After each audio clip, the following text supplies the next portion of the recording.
বদরের ময়দানে এই পাশে কোরাইশ, এই পাশে মুসলমানেরা। বিশ্বনবী জালামাই ভাষণ দিলেন, বললেন কুমু ইলা জান্নাতিন আরদুহাস সামাওয়াতি ওয়াল আরদ উইদ্দাত লিল মুত্তাকিন।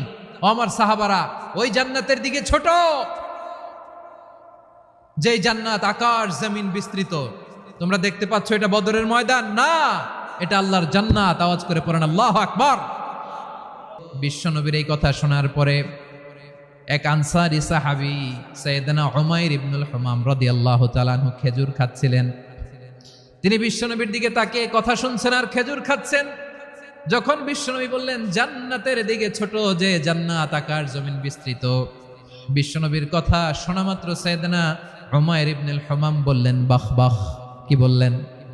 বাহ বাহ মানে চমৎকার, মাশাআল্লাহ চমৎকার। বিশ্বনবী বললেন মা ইয়াহমিলুকা আলা কওলিকা বাহ বাহ ইয়া উমাইর। ও উমাইর,